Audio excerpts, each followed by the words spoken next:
خۆشەویستانی کورسان نیوز سڵاوتان لێبێ لەگەڵ هاوکارانم ئامادەین بەرنامەیەکی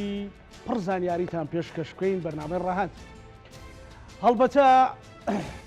زۆر دڵم خۆشە ینی جوزئیە بەوەی کە ئەم ئێوارەیە لیستی موچەی مانگی سێ ڕاگەێنرا. ئەمە بەڕاستی دڵخۆشیێکی تا ڕادەیەک تراژیدیە بۆ لەبەرەوەی ئۆتۆماتیکە لە هەموو شوێنێک ئەرک و مافەیە تۆ لە مانگی شوبات کە هەموو موچەخۆر و فەرمانبەر ئەرچی خۆی بینیوە موچەی خۆی لە کاتی خۆ وەرەگرێ، بەڵام بەهۆی دواخستن و دەست بە سەرداگرتنەکەی لە دووسێ هەفتەی ڕابردوو وا کرا کە ئەمە ببێتە تەقریبەن تا ڕادەیەک مایە هەوەنکردنەوەی دڵ و دەروون و ژیرفانی فەرمانبەران. بەڵام ئەم چیرۆکە ئەمڕۆ و دوێنێ دەست پێ ناکە. ئەمە بڕیاری دادگای فیدراڵیە. دادگای فیدراڵی کە لە ماوەی ڕابردوودا کۆمەڵێک سکاڵای چۆتە بەردەمی ئەوەی کە بڕیاریدا کە ئیتر حکوومەتی عراقی پابندە بە وملزەمە بەوەی کە موچەی فەرمانبەرانی هەرێمی کوردستان بنێرێت، بەڵام ئەویش لە خۆڕ نەهات. زەخت و فشارێکی زۆری سیاسی جەماوەری لە پشتەوە بوو تەنانەت، بەڵام ئەوانەی ئەمڕۆ خۆیانەکەن بە خاوەنیان وت کە دادگای فیدراڵی دادگای سەورەی سەردەمی بەعسە، بەڵام ئێستا ئەوانەڵێن دڵخۆشین بۆ بڕیارە قەیچێکا گرنگە وێ شتێک بچێتە گیرفانی فەرمانبەر و هاوڵاتی ئەو هەرێمە و بەو بەرەبەری جەژنە خەڵک دەستەوەستان نەبێ بەرامبەر داواکاری ماڵ و مناڵەکەی. یەکێتی نیشتیمانی کوردستان سەرۆک بافڵ لە چەندین دیدار و لێدواندا باسی لەوە کرد کە عمقی استراتیجی ئەمە بەغدایە، ئێمە بێ بگەڕێنەوە بۆ بەغدا و لەگەڵ تەواوی هێزوو لایەنە سیاسیەکان گفتوگۆی کردبەوەی موچە نەخرێتە نێوان یان ململانی سیاسیەوە. دوجار ناڕزایەتی مامۆستایانیش بۆی بۆ بە پاڵپشت و بەیەکەوە هەنگاوێک درا کە ئینشاءڵڵا گەر تێکی نەدەن تا ڕادەیەک موچە چێتە شوێنی خۆی کەمە حەقێکە پێویستی بە هەواڵی بەپەلە نەبوو بەداخ. ئەم شەو لە ڕەهەند باسی ئەو نهێنیانەتان بۆ بکەین، ئەو بابەتانەتان بۆ بکەین بە میوانداریەک لە بەڕێزان بەڕێز ڕابێح حەمەد ئەندامی سەرکردایەتی یەکێتی نیشتیمانی کوردستان بەڕێزیان شاری هەولێر لەگەڵمانە بێت. وها بەڕێز کاروان یاروی سەندامی انجومەی نوێنەرانی عراق ئەویش لە ستۆدیۆ کەمێکی تر ئامادە بێت. پێشەوەی بچمە لای ڕابێح خان و کاکاروانیش هاوکارانم گرافیکێکیان ئامادە کردووە بێکەوە سەیرێکەکەین و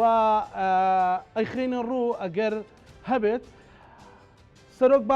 بافڵ جەلال تاڵەبانی زیاتر لە 40 جار سەردانی بەغدای کردووە. هەر یەکێک لەو جارانە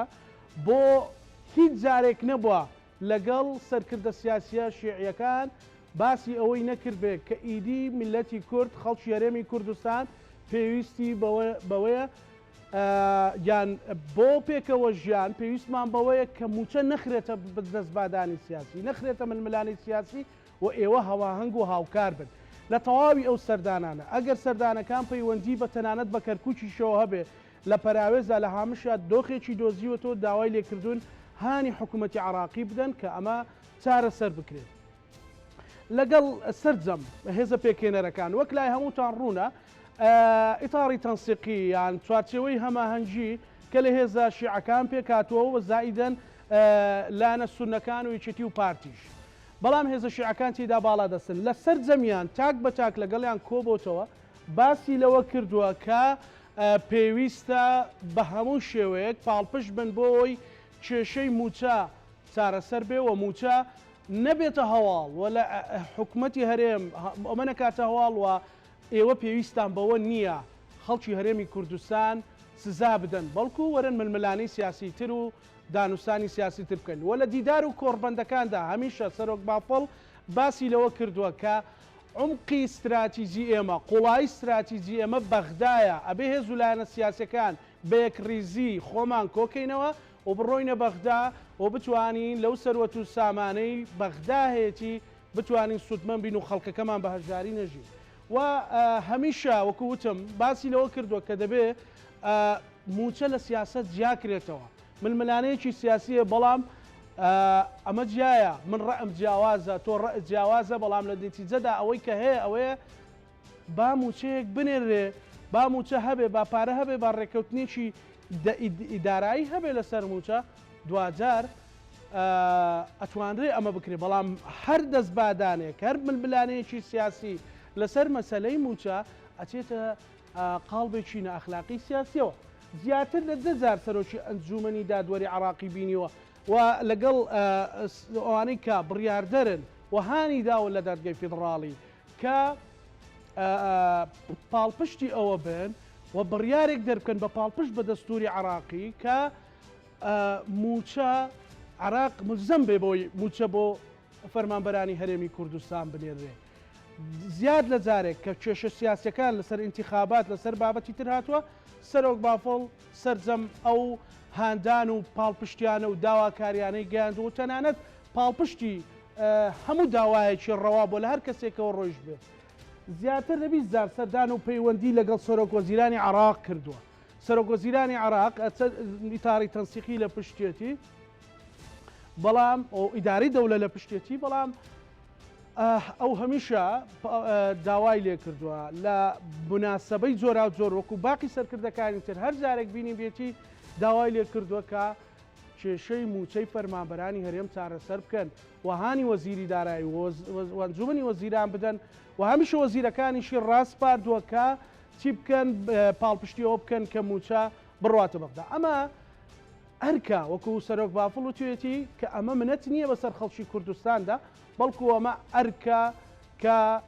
وەکو سەرۆکی حەزب وەکو یەکێتی نیشتیمانی کوردستان جێبەجێ کردووە و دوازاریش بڕیارەکەی محکەمەی فیدڕاڵی پاڵپشتیکردنی مامۆستایانی ناڕازی بۆ ئەوەی کە ئەو موچەیە بڕواتە بۆ موچە لە بەغداوە چارەسەر بێت و پێداگیری سەرۆک بافڵ و یەکێتی نیشتیمانی کوردستان و پیادەی باڵای یەکێتی نیشتیمانی کوردستان و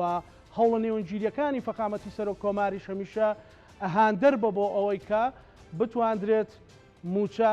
چارەسەر بێت. خۆشبەختانە ئەوەی تا ئێستا هەیە چیرۆکەکە لێرەدا کەمێک دڵخۆشکەرە بە هیوای ئەوەین کە تێک نچێت. ڕابح خان سڵاو لێ بێمە گرافیکێک و باس و خواستێکمان لەسەر گرافیکەکە کرد تۆ لە بەغدایت ئاگات لە ورد و درشتی سەردانەکان بووە کۆی ئەو سەردانانەی سەرۆک بافڵ مەکتەبی سیاسی یەکێتی نیشتیمانی کوردستان و هەوڵەکانی یەکێتی چی بووە بۆ ئەوەی بتواندرێت چارەسەری بنەڕەتی کێشەی موچە بکرێت. بەڵێ سڵاو کاکزانە سڵاو لە بینەرانی بەڕێزی کەناڵە جوانەکەی کورسات. لە ڕاستی پێشەوەی بچمە سەر وەڵامی پرسیارەکەی بەڕێستان من بە حکمی ئەرکەکەم زیاتر لە بەغدام دوێنێ گەڕامەوە هەولێر بەڵام ئەوڕۆ چوومە دەرەوە ئەو خەڵکە زۆرەم بینی بەلێ شاو لە بەردەم دوکانەکانی بە تایبەتی فرۆشتنی جلوبەرجی مناڵان زۆر ناخەژێن بوو چونکە دیار بوو هەمووی خۆی ئامادە کردبوو کە موچەکەی وەرگری و دوای ئەوەی هەواڵی پێدانی موچەی مانجی سێ پێگەیشت ئینجا ڕووی کردە بازاڕەکان چونکە دڵنیانە دەبوو کە هەر مانگێک موچە وەردەگرێ ئایا دوای چەند مانجی تر موچە وەرەگرێ بەڵام دوای ئەوەی کە هەواڵی پێدانی موچەی مانجی سێش گەیشت ئینجا خەڵک ڕووی لە بازار کرد و بۆ مناڵە چاوگەشەکانی جلکوبەرێک بکرێ بەداخەوە زۆر دەرم بەداخەوە کە خەڵکی کوردستان شایانی ئەوە نییە ئاوای بەسەر بێ فەرمانبەرانی کوردستان شایانی ئەوە نین ئاوایان بەسەر بێ بەڵکو شایانی زۆر لەوە زیاترن کە لە ژیانێکی شایستە بژین و هاوڵاتیانی کوردستان لە ژیانێکی شایستەتر بژین کارەبای بەردەوام کەشێکی ئارام دوور لە ئەوەی کە ڕۆژانە چاوەڕوانی ئەوەی بن موچەهات بجەهات موچەهات بجەهات ئیتر تاکەی بەو شێوەیە بێ. دێنە سەر بابەتی پرسیارەکە بەداخەوە کە ئاماژەتان باوک لە سەرەتادا کە بودجە و موچە بووە بە سەردێری هەواڵەکان و بانگەشەی هەڵبژاردننی هەندێک کەناڵ و سایت و تەنانەت لە ئاستی باڵاش کە مژدێ بە هاوڵاتیان بدە و بە فەرمانبەران بدە موچە دابەش دەکەین. ئێمە وەک یەکێتی نیشتیمانی کوردستان بەگشتی و بە تایبەتی سەرۆک بافڵ کە درێژە پێدەری ڕێبازەکەی سەرۆک مامجەلالێن لە هەموو سەردانەکانی کە ئاماژەتان پێکرد چل سەردان زیاتر و هەموو دیدارەکانی لەگەڵ لایەنی پەیوەندیدار و لەگەڵ لایەنە نێودەوڵەتەکانیش کە سەردانی کوردستانیان کردبێ تەکیدی لەسەر ئەوەی کردەوە کە عمقی سیاسی ئێمە و بۆ هەرێمی کوردستانیش بەغدایە و ئێمە دەتوانێت چارەسەری کێشەکانمان لەگەڵ بەغدا بکەین لە چوارچەوەی دەستوری عێراقا بەڵام بەداخەوە هێز و لایەنی تر هەبوو کە ئەمەیان بە خیانەت و باگەڕانەوە بە بەغدا بە کارێکی خراپ دەزانێ بەڵام دووبارە هەرگەڕینەوە بۆ بەغدا بۆ ئەوەی کێشەکان چارەسەر بکەین و هەر بەغداشتوانی دووبارە موسەی فەرمانبەران بنێرێ و هەرێمی کوردستان لەو ساڵا و لەو تەنگژانە ڕزگار بکە کە تێککەوتبوو یەکێتی نیشتیمانی کوردستان بە تایبەتی سەرک بافڵ لە هەموو دیدارەکانی لەگەڵ لایەنە پەیوەندیدارەکان و لەگەڵ سەرۆکی حکوومەت و لەگەڵ هێزە نێوەنگیرەکان و هێزە بیانیەکان و نێردە دیبلۆماسیەکان و هەر وەفدێکی سەردانی هەرێمی کوردستان و عێراق کردبی دیداری لەگەڵ ئەنجام داوە تەکیدی لەوە کردەوە کە نابێ کێشە سیاسیەکان و بودجەی هەرێمی کوردستان و موسەی فەرمانبەران ببەسرێتەوە بە کێشە سیاسیەکان بەڵکو ئەوە بابەتێکی جیاوازە و بە ئەرچی حکوومەتی عێراقیشی زانی کە پێویستە ئاوڕێک لە موسەخۆرانی کوردستان بداتەوە و بودجەکەی بنێرێ بۆ ئەوی بەسەریاندا دابەش بکرێت لە کاتی خۆیان لەگەڵ هاوتا لەگەڵ فەرمانبەرانی عێراق دوایە بێنە سەر ئەوەی کێشەکان چارەسەر بکەین دوای ئەوەی کە سکاڵایەکان لە هەرێمی کوردستان لە سکاڵای مامۆستایانی ناڕازی و فەرمانبەران و موچەخۆرانی کوردستان گەیشتە بەردەم دادگای فدرالیش دووبارە ئەوە تەکیدی لەسەر کراوە کە پێویستە حکوومەتی اتحادی بودجە بنێری ئەوە بوو کە سەرۆک وەزیران بڕیاردا یەکەم جار 618 ملیار دینار بنێری مانگانە بۆ موچەی فەرمانبەران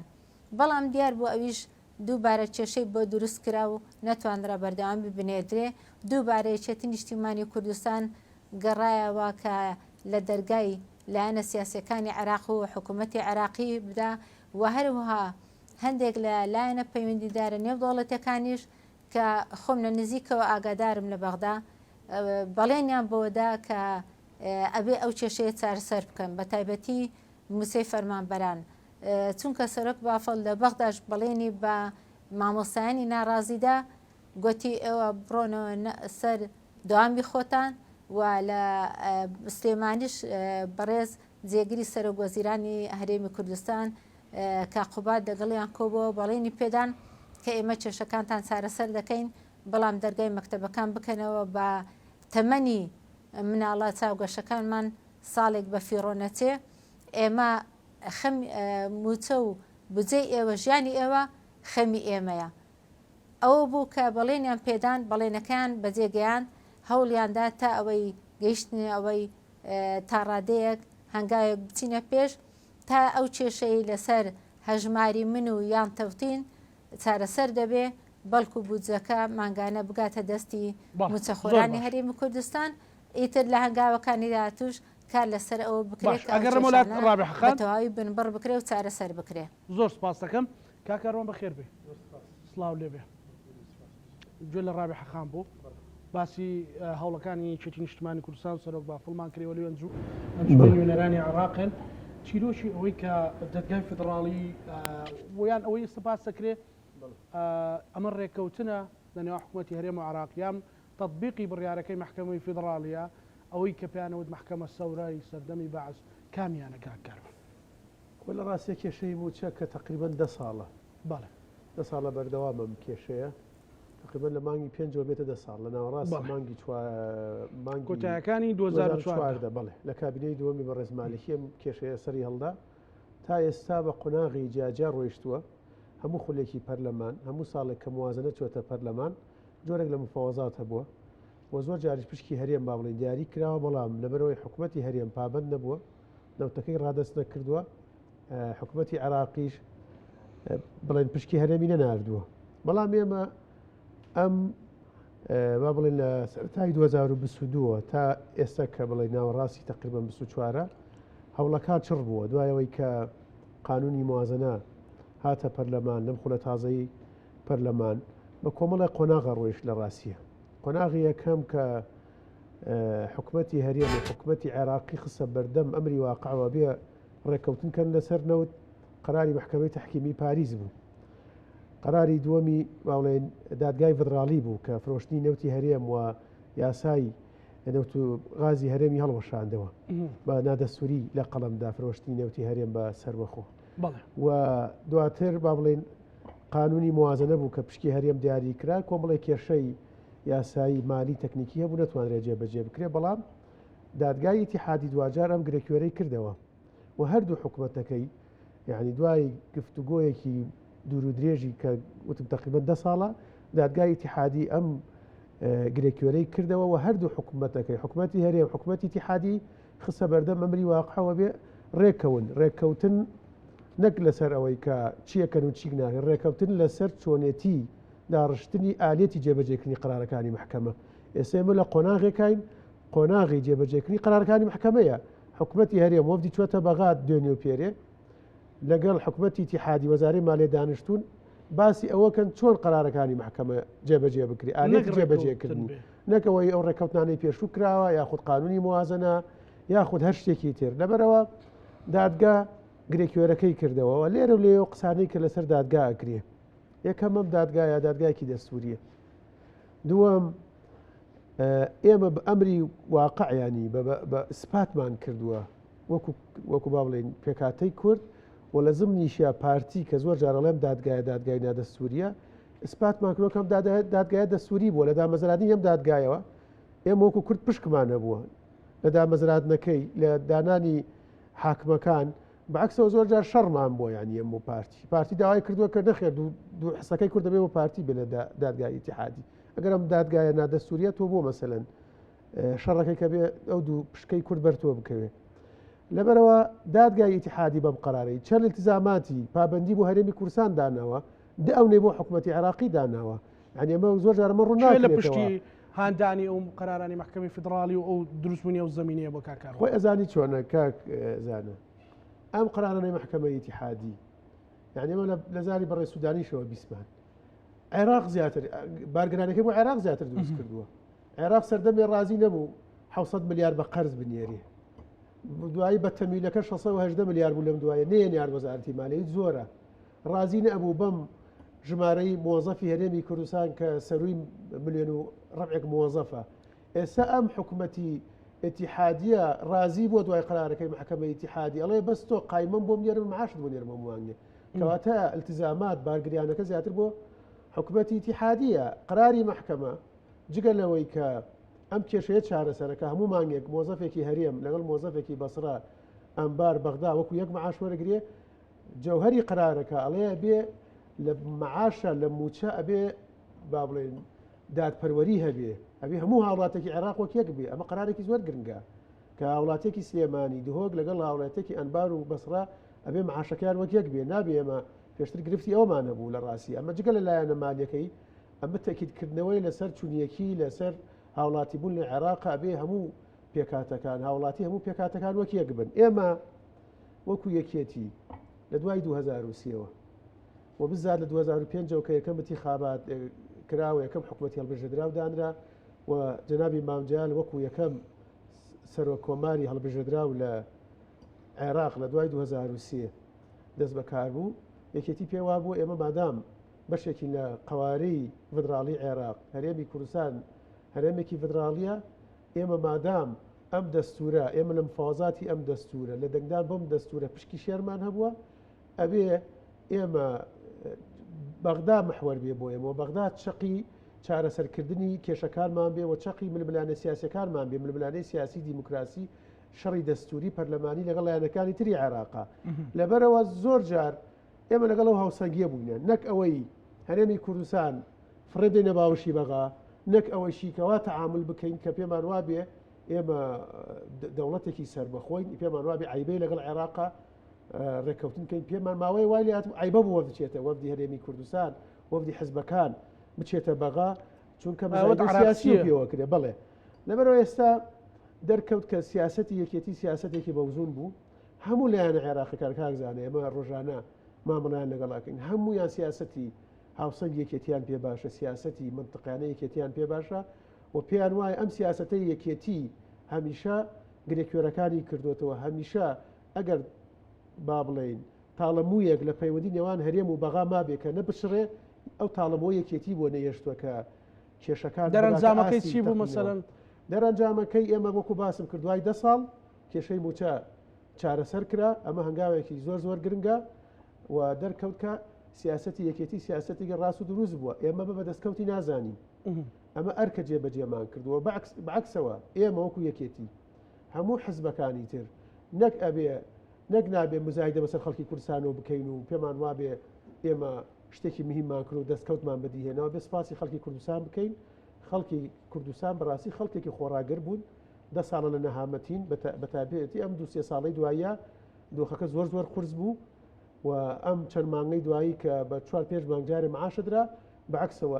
ئێمە هەموو لایەنە سیاسەکان بچینەوە بەردەم خەڵکی کوردستان سەریان بۆ دانوێنین داوای لێبوردنیان لێ بکەین و نابێ وەکو هەندێک لایەن بە مزایدەی سیاسی پێمان وابێ و ئێمە کردومانە پێمان وابێ فڵان شت ئێمە هێنامان وامان کرد ئێمە کەواڵێن وەکو یەکێتی خەڵکی کوردستان نەزانی ئێمە پشتی شێرمان هەبوو بۆ چارەسەرکردنی کێشانە بەڵام ئێمە مزایدەی پێوە ناکەین پێمان وایە بەعکسەوە بچینە بەردەم خەڵکی کوردستان سەریان بۆ دانوێنین داوای لێبوردنیان لێ بکەین کە نەماتوانین زووتر ئەم کێشەیە چارەسەر بکەین. زۆر باشە. ڕابح خان ینی بەڕێستان وەکو جارێکتر دووپاتی کەمە ڕاست ئێستا بەهۆی پشۆکەی خۆتیان بە هەرەوە کارێک بێ لە هەولێری بەڵام بەردەوامت تەواجودی تۆ وەجودی تۆ لە بەغدایە ینی ئەو محکەمەی کە لە کاروانە پرسیە و دادگای فیدراالیە یان ئەیانوت عراقچێتی یان مەسەلەن محکەمە سەورە ئێستا بۆ شیرین بووە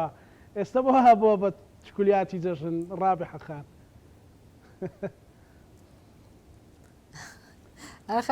پارەی چکلاتی بۆ ناردون بەڵێ خۆی کاکزانە سڵام بۆ میوانە بە ڕێزەکەشت دادگای فیدراالی دادگایەکی دەستوریە و پەرلەمانی عێراق دەنجی پێداوە لە ئەنجومەنی نوێنەرانی عێراقیش بەشێکی باش لە نوێنەری کوردی تێدایە و لە هەمان کاتیشدا لە نەوە دادوەری بەڕێز دوانی کوردن کە لە ڕێگەی هەرێمی کوردستانەوە کاندید کراون و لە ناو پەرلەمانی عێراقیشە دەنجیان پێدراوە و بڕیاری دادگای ئیتیحادیش بە پێی دەستور قەتعیە واتە کە بڕیارێکی دەرکرد دەبێت جێبەجێ بکرێ و پاشگەزبوونەوەی نییە بەڵام ناکرێ هەر لایەنێکی سیاسی ئەگە بڕیاری دادگای فیدراالی لە بەرژەوەندی خۆی بوو بەرژەوەندی تەسکی حزبی ئەوە پێی برێ دادگایەکە دەستوریە و ئەگە لە بەرژەوەندی خۆی نەبوو ئەو دادگایە بە دادگایەکی نادەستوری یاخۆ هاوشێوەی محکەمەی سەورە لە قەڵەمی بدا کە خۆ دەکرا لەسەر ئەم بڕیارە ئەگەر لەوانەیە هەندێک ڕێز و هەندێک لە ئوسولی ئەوەی کە نایانەوێ کێشە زیاتر بە عێراق دروست بێ دەبێت لەسەر ئەم بابەتە قسانە کە ئیتیهامکردنی دادگایەکی دەستوری وەکو دادگای ئیتیحادی عێراق ئەوە دەبێت تونترین سزا بدرێ ئەو کەسەیە ئەو لایەنەی هێرش بکاتە سەر دادگایە کە لە پەرلەمانی عێراق دەنجی پێدراوە بەڵام دیارە ئەوان بۆ هەندێک بابەتی ڕێزگرتن لە پێکاتەکانی عێراق و بێەوەی ڕێزگرتن لە هەندێک بابەتی تر نایانەوێ بابەتەکە بەو شێوێ بە قوڵایی دابچنە خوارێ یاخۆت خۆیان بێن نەخوارێ ئەو ئاستەی کە ئەو زۆرە بڕیارانە بدەن ئەجینا بڕیارەکانی دادگای ئیتیحادی ملزەمە واتە دەبێت لەسەر هەموو لایەک جێبەجێ بکرێ چۆن لەسەر حکوومەتی عێراقی و لە هەمان کاتیشدا لەسەر حکوومەتی هەرێمی کوردستان بەڵام ئەگەر بینەوە سەر گەڕانەوە بۆ ئەم کێشانەی بۆ دوای ئەوەی کە ناردنی نەوت بۆ دەرەوە لە ڕێگەی هەرێمی کوردستانەوە ڕاگیرا حکوومەتی هەرێمی کوردستان هیچ ئامادە نەبوو بگەڕێتەوە بۆ بەغدا بۆ ئەوەی بتوانی بکاتە ڕێکەوتن لەگەڵ حکوومەتی ئیتیحادی چۆن بتوانن میکانیزمی ئیدارەدانی هەرێمی کوردستان و بودجە و سەرۆت و سامانی هەرێمی کوردستان لەگەڵ حکوومەتی ئیتیحادیەک لای بکاتەوە تا ئەوەی گەیشتە هۆکارێک کە هیچی نەماویەشێتی نیشتیمانی کوردستان هەوڵی زۆریدا لە مەترسی ئەوەی نەکە حکوومەتی ئیتیحادی لەگەڵ یەکێتی نیشتیمانی کوردستان بگاتە ڕێکەوتنێک کە ئەو ڕێکەوتنە بۆ هەموو گەلی کوردستان بێ حکوومەتی هەرێمی کوردستان سەرۆکی حکوومەت کە ئەو کاتە یەکێتی نیشتیمانی کوردستان بەشدار نەدەبوو لە کۆبوونەوەکانی ئەنجومەنی وەزیران تاکڕەوانە چوو ڕێکەوتنەکەی ئیمزا کرد بەڵام لەبەر ئەوەی تاکڕەوانە بوو لەبەر ئەوەی دراسە نەکرابوو لەبەر ئەوەی بەوردی نەچوو بنە ناو تەفاسیلەکەی کەوتە زۆر هەڵەی استراتیژی ئەو هەڵانە چوە ناو یاسای بودجە کاکاروان خۆی لە پەرلەمانی عێراقا دەزانێت چ کێشەیە گرفتێک لە ناو یاسای بودجە هەیە لەو ڕێککەوتنەی حکوومەتی هەرێمی کوردستان لەگەڵ حکوومەتی اتحادی کردیتی کە ڕێگەیرا لەوەی بە هەموو مانگەک بودجەی پێویست بە هەرێمی کوردستان بێ و لە کاتی دەنگدانیش لەسەر بودجە و گفتوگۆ لەسەر بودجە لایەنەکانی تر ئەوەندەی تەرکیزیان لەسەر ئەو دوو فقرەیە کە یەکێتی نیشتیمانی کوردستان لە پێناو بەرژەوەندی گشتی پێداگری لەسەر کرد یەک لەوانە گەڕانەوەی پاشەکەوتی موچە بوو کە مافێکی ڕەوای موچەخۆرانی کوردستانە دومیشیان ئەگەر حکوومەتی هەرێمی کوردستان بە هەر هۆکارێک پابەند نەبوو لەوەی کە بەشە بودجەی هەموو ناوچەکانی کوردستان یان وەکو ئەوەی کە لە 2 هەفتەی ڕابردوو دەستی بەسەرداگرت و دابەشی نەدەکرد ئەوە حکوومەتی عێراقی ناچار بکرێت بەشە بودجەی فەرمانبەران بێ یاخۆتی ناوچەیەکی هەرێمی کوردستان بێ بنێری بەبێ ئەوەی دیاریکردنی هیچ ناوچەیەک یان هیچ چین و توێژێک بەڵام ئەو کاتە دەهۆڵی ئەوەیان لێدا کە یەکێتی نیشتیمانی کوردستان دەیەوێت کیانی هەرێم بخاتە بەرمەترسی دەیەوێت کوردستان دابەش بکە ئەوە نابێتە دابەشکردنی کوردستان ئەوەی کوردستانی لاواز کردووە یەکەم ڕیفراندۆم بوو ئابووری سربەخۆ بوو و ئەوەی کە ئێستا ناتەوێت بە پێی دەستور و بە پێی بڕیارەکانی دادگای فدرالی هەڵس و کەوت بکەیت ئەوانەیە دەبێتە هۆی لاوازکردنی هەرێمی کوردستان تۆکەی هەرێمی کوردستان بەهێز دەبی کە هاوڵاتیانی هەرێمی کوردستان ئینتیمایان لە هەرێمی کوردستان هەبێ بەڵام برسیکردنی هاوڵاتی ئەو ئینتیمایی نەهێشتووە لە ساڵانی ڕابردوو بەهۆی نەبوونی کار و دەرفەتی کار بۆ گەنجانمان بەشێکی زۆر لە گەنجان ڕویان لە دەرەوەی وڵات کرد کە بەشێک چەند ژمارێکی زۆر لە دەریای ئیزەخن کام بەداخەوە ڕۆحیان شاد بێ و ئێستاش خەڵکی ئاوا زەلیل کردووە هەمووی نیوەی خەڵکی کوردستانی برسی کردووە زیاتریش چینی ناوەند نەماوە لە هەرێمی کوردستان کە تا 2013 خەڵکی هەرێمی کوردستان لە ڕووی داراییە و لە ڕووی داهاتەوە لە چینی ناوەند بوو ژمارەیەکی کەم هەژار هەبوو زۆر کەم و ژمارەیەکی دیاریکراویش دەوڵەمەندی خەیاڵی هەبوو ئێستا ژمارەیەکی دەوڵەمەندی خەیاڵی هەیە کە کەس نازانێ ئەو داهاتیان چۆن بەدەستێناوە هەر دەبینی کۆشک و تەلار بەرزە بێتەوە کەس نازانی بۆچیە بەڵام ئەوەی لە ناوەڕاستیش بوو ئێستا بووە بە چینی هەژار چونکە چینی ناوەڕاست چینی فەرمانبەران بوو ئەوان بوون بە چینی هەژار لەبەر ئەوەی لە 6 مانگە یەک موچەی وەرگرتووە ئەوە هەوڵەکانی یەکێتی نیشتیمانی کوردستان لە سەرەتای ڕوخانی ڕژێمی بەعسیشە کە مامجەلال هەنگاوەکانی وای کرد دەستور بەو شێوە بنووسرێتەوە دائیمەن کێشەکانی حەلدەکرد لە نێوان هەرێمی کوردستان و حکوومەتی اتحادی دوای نەمانی مامجەلال کۆچی دوایی کرد دیسانەوە کێشەکان سەری هەڵدایەوە لە 2013 و 14 تا ئێستا بەردەوامە لەم ساڵانەی ڕابردووشە یەکێتی نیشتیمانی کوردستان لە هەموو ئاستەکانە هەوڵی زۆری داوە بۆ ئەوی بگەڕێنەوە بۆ حکوومەتی اتحادی و لەگەڵ ئەوان بە گفتوگۆ کێشەکان چارەسەر بکەین بەڵام بەداخەوە لایەن هەیە لە پێناو بەرژەوەندی خۆی هەر کاتێ ئارەزووی بینی گرفت دروست دەکاتەوە نایلی ئامادە گەلەکەمان بەپێچێ زۆر باش ئەگەر ڕێمەلات خات و ڕابحە کاکاروان ینی تێکدانی ڤیژنی خەڵک بەرامبەر بەغدا ڕۆژێک ئەمە عراق چێتەوە کوتت عیبە بۆ گەر وەختێک ویان کرد بۆ فدی هەرێم بێتەوە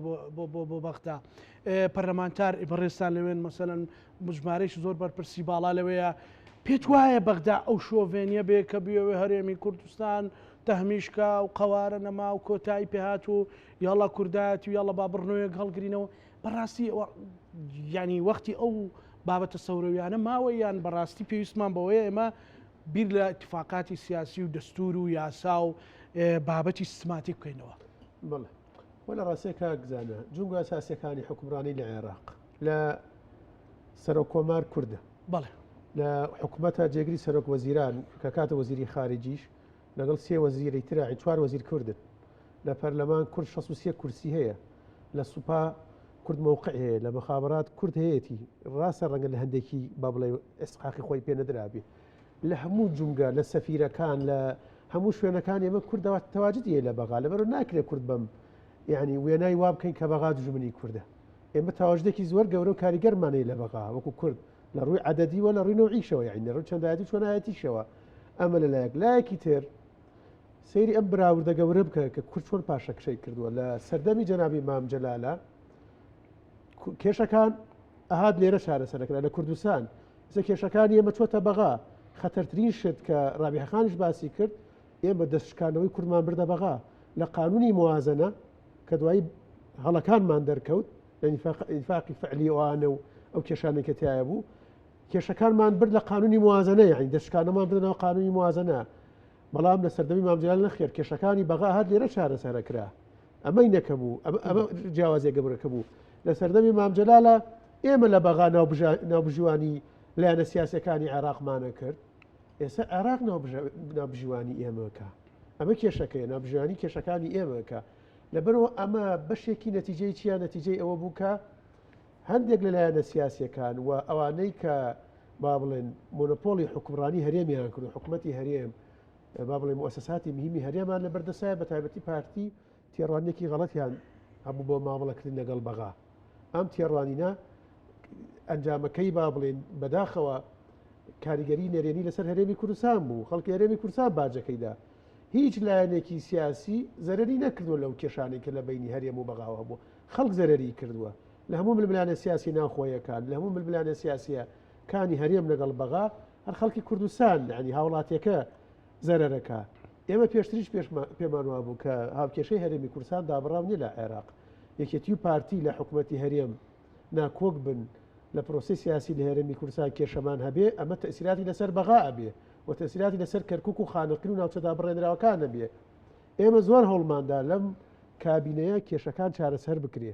نەکرا زۆر هەوڵدرا کە کێشە سیاسیەکان لە ناخۆی هەرێمی کوردستان لە نێو ماڵی کورد بە گفتوگۆی بەرپرسیارانەی کوردانە چارەسەر بکرێ نەکرا کە نەکرا بەداخەوە کێشەکان ڕۆیشتە بەغا هەموو کێشەکانی ئێمە ڕۆیشتە بەغا هەڵبژاردنمان لە بەغایە سەپارەمان لە بەغایە عیلاقاتمان لە بەغایە هەموو شتێکمان ڕۆیشتوێتەوە بەغا و بۆیە ئێستا ئێمە کاک زانە لە قۆناغێکین قۆناغی بڕیارەکانی محکەمەی ئیتیحادیە مەسەلەی موچە بەشێکی ڕۆیشتوە تەوتین ماوە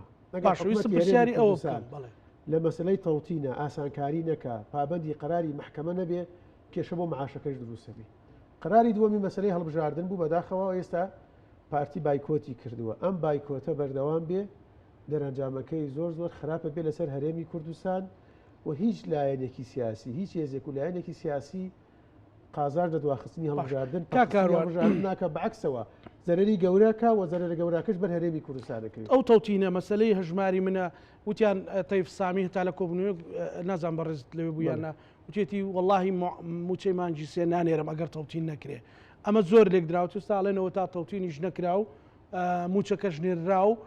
هەژماری من سەرەگرێ و ئەمە تا ڕادەیەک زۆر خەڵکی نیگەران کردو بەڕاستی بە تایبەتی لە پارێزگای سلێمانی و ڕاپەڕین و هەڵەبجە و گەرمیان خۆی کاگزانە ئەوەی کە موچە هاتووە بێت تەوتین هاوکاریکردنی خەڵکی کوردستانە هاوکاریکردنی هێزولان هێزێکی سیاسی یان پارتیە نانە هاوکاریکردنی ئەڵێن بۆ ئەوەی پارتی خراپی وەزعی خەڵکی کوردستانە ئینسانیەکەی چێکە زۆر جار وەکو لایەنێکی ئینسانی ڕەنگە مەسەلەن پێیان وا بێ ئەمە جگە لە لایەنەکەی با بڵێن لایەنە قانونیەکەی لایەنێکی ئینسانیشە کە خەڵک معاش وەرنەگرێ 4-5 مانگ جارێ معاش بنێردێ لەبەرەوە تایبەتی مانگی ڕەمەزان و بەرەجێژنان و محکەمەی ئیتیحادیش تەوزیحێکی داڵێ ئاساییە معاش بە کاش بنێرن تا تەوتین تەواو بێ چونکە لە ڕاستیە محکەمە پەلەی کردلەوە کەەوە وەزیری دارایش پەلەی کردوتی من بەس ئەم مانگە مانگی شوبات بەبێ تەوتین بە قایمەی نێرم مانگی ئازارە بێ بە تەوتین وەژماری بانکی بینێرم چونکە پرۆسەیە زۆر قورسە ملیۆنێک و ڕبع موظفی عنی بە مانگێ بە دوو مانگ ئەژماری بانکی بۆ ناکرێتەوە بەڵام قراری محکەمە زۆر وازحە نازان محکەمە تەراجوعەکە دەرەچی قانونی بۆ دۆزێتەوە حیلەیە قانونی بۆ دۆزێتەوە قرارەکەی محکەمە ئاڵێ تەوتینی ڕەواتب لە ڕێگەی مەساڕفی ئیتیحادیوە مەساڕفی ئیتیحادی دیارە TBI ڕافیدەینە ڕەشیدە ئەو بانکانەیە و پرۆسەی تەوتین لە عێراق مادا محکەمەی ئەتیحادی ڵێ ئیتر لە مەودووە ئەبێ مساوات لە موچە هەبێ وەکێکی و عەدالەت هەبێ مادام هاوڵاتێک لە بەغا لە بەسرا تەوتینی موچەکە لە ڕێی ڕافیدەینەوە بێ بەپێ ئەمە بێبێ لە هەرێمی کوردستانشە لە ڕێگەی بانکانەوە بێ لەبەرەوە حەق نییە کێشە بۆ ئەمە دروست بکرێ یەکێتی لەگەڵ ئەوەیە مەسەلەن دژی تەوتینە تا ئێستاوەی بیسپێتان عازێکتان بۆات پێ و کەنجومنی نوێنەران ئێمە ئیسوان پێ نەوتراوە ئێمە لەگەڵ جێبەجێکردنی قەرارەکانی محکەمەی اتحادی ئەمە هەموو لایەنە قانونیەکەی قەراری محکەمەیە وەک لایەنە جەماوەریەکەی داخوازی جەماوەر موچەخۆرانی هەرێمی کوردستانەوەی تەوتین لە ڕێی بانکە اتحادیەکانە بکرێت لە ڕێی بەغاوە بکرێت مادام موچە ڕۆیشتەوە سەر بەغا و مادام ناوی تەوتینە و مادام محکەمەی اتحادی ئەڵێ ئیتر لە مەودووە هاوڵاتیەک لە بەسرەوە تازاخۆ بێوەکێک معاش وەرگێ ئەبێ پرۆسەکە لەوێ چۆنە لێرەش وابی ئەو هەژماری منە زۆر ئیلحاحی لێکرێت پێت وایە مەسەل ئێستا خەڵگەڵێ پارتی لە دوایەوەی هەڕەشەی کرد بکشێتەوە لە پرۆسی سیاسی عراقی محکەمەی فیدراڵی و بە زەختی ئەمریکا و بە زەختی UN تۆزێک داشکانی بۆکەن وە لە ڕاستیە پارتی هەوڵێکی زۆرەدا لۆبێکی گەورەی بۆەکە ئەنیۆی خەڵک بەرچاوی ڕوونبیە لۆبێکی گەورەی سیاسی بۆکە وەزەختێکی زۆر لە بەڕێز سوودانیەکە بۆ ئەوەی هەژماری من سەر بگرێ سەرکەوتو بیان پرۆسی ئەنی بۆی لامان ڕوون بێ یعنی لە ڕووی سیاسی و لە ڕێی لۆبیکردنەوە بۆ چەسپاندنی بەقەوەتە لۆبیەکەی بەرامبەری بۆی ڕەت بکرێتەوە بەقەوەت نییە ئەوەیە کە ئێمە پەرلەمانتاران بەشێکمانین و ئەو چالەکێ مەدەنیانەیە کە موچەخۆران مامۆسایانەیکەن ئەگینا لۆبیەکەی پارتی بۆی هەژماری من سەر بگرێ بەقەوەتە و لەلایەن هەندێک لایانی عراقیشەوە کاراسانی هەیە بۆ ئەوەی کە داوا لە محکەمەی اتحادی بکەن تەفسیریە بکە و بڵێ تەوتین با بڵێن هەژماری من ئەو بانکانەی کە لە هەرێمی کوردستان بانکی ئەهلین معتەرەفن لە ڕێگەی بانکی مرکزی عێراق وەزارەتی مالیەوە ئەتیادیە لە ڕێو بانکە ئەهلیانەوە هەژماری بانکی بکرێتەوە شتێکی وا لە ئارایە کە ئەم محکەمەی فیدراڵی هینەکات لە قەراری خۆی داشکان نەکات واللهی ئەویان نازام چونکە ئەمە بەشێکی بۆ بە سیاسی سەراحەتن ینی بەشێکی بۆ بە سیاسی دۆخێک دروست بووە پارتی زیز بۆ لە پرۆسی سیاسی لە هەڵبژاردنەکە نیگەرانە ڕەنگەمە بەشێکی کێتە سەودای سیاسیوە ئەمەیان بۆ بکەین ئەمەیان بۆ نەکەین بۆی بێنەوە ناو پرۆسەکە هەڵبژاردن بکرێ ئەمە جارێ ماوە جارێ ینی ئەوەی کە هەیە قراری محکەمەی اتحادیە تاسەنە هەژماری منە نەتەوتینە وەزیری دارایی عێراق زۆر بە ڕوونی ینی بە سەراحەت بە ڕاشکاوی ڕەدیەکاتەوە ئەم دوو شتەمانەیە بەڵام لە بەرامبرە هەوڵ هەیە کاراسانی هەیە و لۆبی سیاسی بە قەوەت هەیە بۆ ئەوەی هەژماری من بێتە بەدیلی تەوتی ئەکرێت لە ڕووی دەستوریەوە لە ڕێی مەسلەی دەستور نیە لە قانونی قراری محکەمەی اتحادی وەیە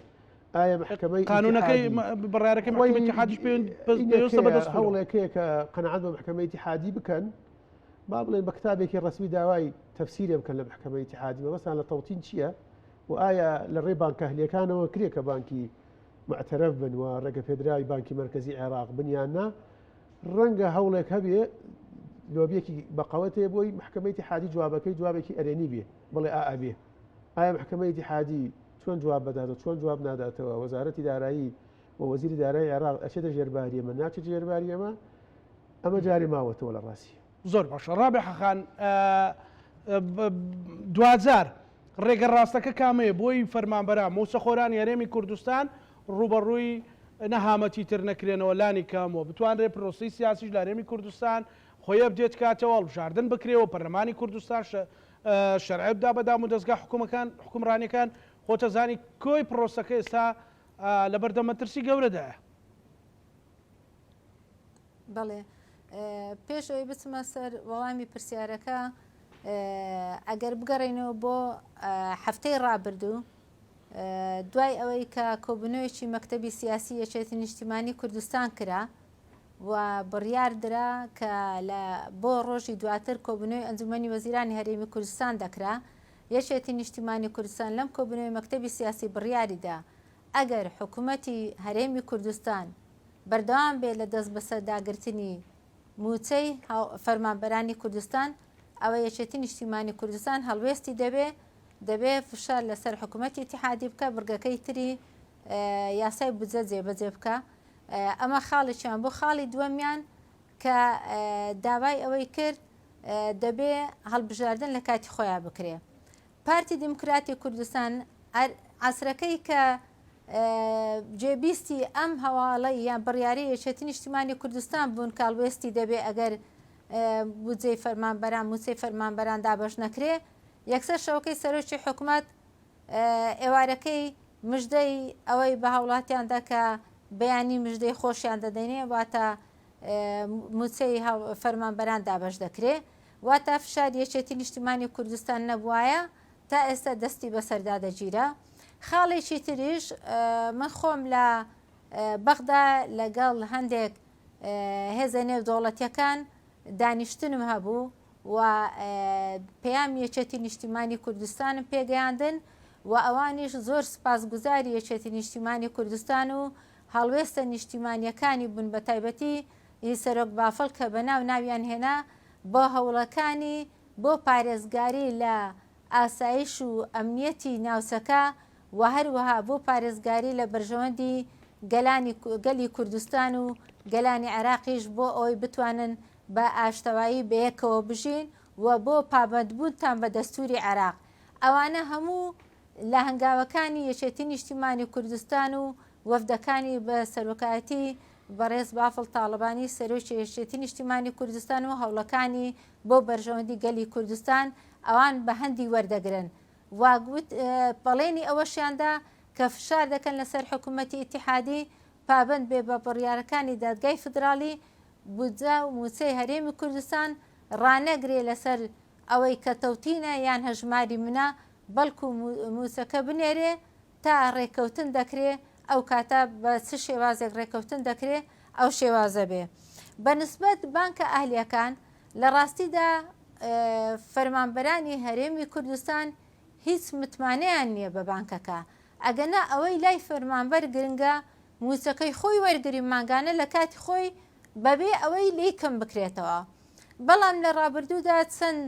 بانکێکی ئاهلی بینرا لە عێراق و لە کوردستان فەشەلی هێناوە و مایە پوچ بووە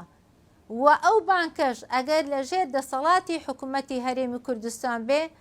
فەرمانبەران متمانەیان پێنەماوە کەی حکوومەتی هەرێمی کوردستان بتوانێ متمانە بگەڕێنیتەوە بۆ هاوڵاتیان ئەو کاتە لایەن ئاسایی دەبی لە چ بانکێک وەری دەگرن گرنگ ئێوە وەریگرن کەی حکوومەتیش دەتوانی متمانە بگەڕێنتەوە بۆ هاوڵاتیان کە هەڵبژاردننی هەرێمی کوردستان بکرێ و لەسەر بنەمای دیموکراسی و دەنجی هاوڵاتیان ئەو کاتە حکوومەتێکی نوێ پێک بهێندرێ و پەرلەمانێکی بەهێز یاسای بودجەی هەبێ و یاسای پارێزگاری لە مافی هاوڵاتیان و موچەخۆرانی هەبێ ئەو کاتە بە دوواداچوونیش بکە لەو ئادای حکوومەت ئەو کاتە هاوڵاتی هەرێمی کوردستان متمانەی بە بانکەکە دەبی گرنگ نییە ناوی چییە گرنگ ئەوەیە لە لای موچەکەی خۆی وەرگێ ئایا لە چ بانکێک وەردەگری ئەوە بەلای گرنگ نییە بەڵام بێمتمانەیی موچەخۆرانی کوردستان بە حکوومەتی هەرێمی کوردستان ئەوە وای کردووە کە هەژماری منە یاخود ناوی چییە ڕەتیکەنەوە تەنانەت بە شێوازێکیش کە وەکو حەساسی لێهاتێ لەگەر موچەخۆرانی هەرێمی کوردستان ئەجینا ئەوە بەلایەن گرنگ نییە لە چ بانکێک دەدرێ بۆیە دەبێ ئێمە هەوڵ بدەین هەموو لایەنە سیاسەکان هەڵبژاردن لە کاتی خۆیان بکرێ بۆ ئەوەی حکوومەتێکی نوێ پێک بهێندرێ لە پێناو بەرژەوەندی هەرێمی کوردستان و پارێزگاریش لە کیانی هەرێمی کوردستان دەکا چونکە کاتێک ئەمە دەتوانین هەرێمی کوردستان پارێزین کە هاوڵاتیانی خۆمان لە ژیانێکی ئاسوودە بژین. سپاس دەکەم دوا سەرنجی کاروان. وڵاهی ئەم دۆخی کە هەرێمی کوردستان تایەتی ئەم دۆخی خەڵک زۆر ماندوو بەدەست بێ موچەیەوە هەم دۆخە سیاسیەکە کە دواخستنی هەڵبژاردن قوڵبوونەوەی کێشە ناوخۆیەکان لە ڕاستیانمانە کوردستانی بردۆتە قۆناغێکی زۆر هەسیار و مەترسیدارەوە پێویستی بەوەیە کە کورد لە ناوخۆی هەرێمی کوردستان لایەنە سیاسەکان بە گفتوگۆی بەرپرسیارانە ئەم کێشانە چارەسەرکەن چونکە خەڵک لە ڕاستیە خەڵک زۆر ماندوو بوو و ئێستا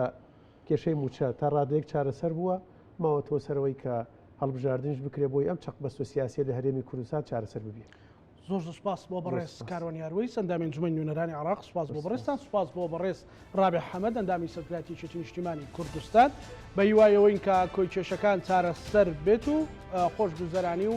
ئارامی ڕووبکاتەوە هەرێمی کوردستان و خەڵکی بەشمەیەت و ماندوو کوردستان